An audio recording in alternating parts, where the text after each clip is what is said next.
writers, I'm Ms. Turner, and for the next 2 days, I'm going to be teaching you about how to write a narrative story. Writers, last week you did such an amazing job on writing about how to make the world a better place. In fact, you convinced all of us about what we needed to do to make the world a better place and why we needed to do it. So kiss your brain, you did an amazing job. Well, for the next 2 days, I want to change gears a little bit. I want to teach you how to write the stories that you see every day. The stories that are even up here in your brain that you want to share. You know, the stories where you had a best weekend ever and you can't wait to get to class and tell your friends and your teacher about what happened. Those are the types of stories that I want to get you to write about for the next 2 days. Today, I want to teach you that writers use storytelling pictures to write their stories. And in order to help us do this, I have 4 steps to help us write the best story we've ever written. The first step is, writers, you've got to have a picture. When you have a picture, you look at it and you're reminded of a great story to tell. Once you're reminded of that story, you've got to think about it. Think about the details in the story. What made the story up? Who was there? Where did it happen? What happened? That's the thinking part. Then I want you to tell the story. Get it out of your brain and put it in the open by telling it to those around you, your mom, your dad, whoever's there. Lastly, you have to write it just like you told it. Those are the 4 simple steps. Let's look at our chart. So writers, those are the 4 steps. Look at a picture, think about the story, say the story, and then finally write the story. Let's see this in action. So the first step is I've got to have a picture, right? Let me see if I can have a picture. I'll get back to you on that. I've got my picture. Now, here it is, and I'll show it to you.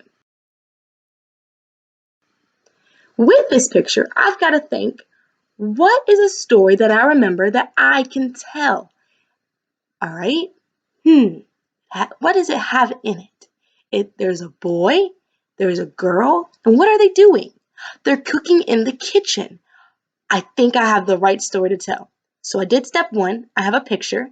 Did step 2, I thought about the picture. I thought about who, what, and where it's happening. And now it's time for me to tell you, right? You don't know what I'm thinking, so I've got to tell you.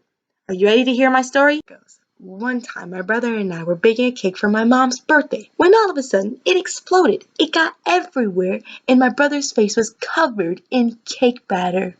After cleaning his face, we put the cake batter that was left in the oven. It got done just in time as my mother came home.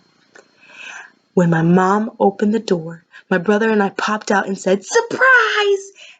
That was the best birthday surprise ever. You see how I did that? I told the story, I told who, I told what we were doing, and I told where we were. Now, after I'm done telling it, I've got to write it. So 1 second as I write it. All right, I'm back. I wrote the story just as I told it to you. So now let me show you. Are you ready? Here it goes. One time, my brother and I were baking a cake for my mom's birthday, when all of a sudden the cake batter exploded. It got everywhere and my brother's face was covered in cake batter. After cleaning his face, we put the cake batter that was left in the oven. It got done just as my mom came home. When my mom opened the door, my brother and I popped out and said, "Surprise!" That was the best birthday surprise ever. Not bad, right? I saw a picture of 2 boy and a girl cooking.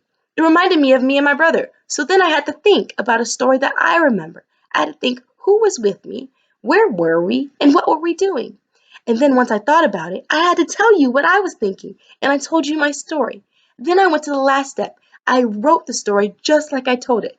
And don't forget, I did include who was with me, what we're doing, and where we were at.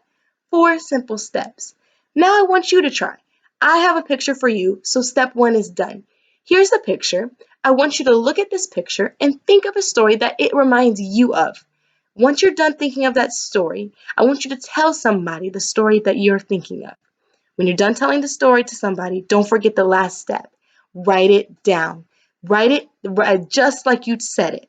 When you're done writing it, don't forget to take a picture and upload it down below so that your teacher can see your great writing skills. Happy writing and keep building those writing muscles.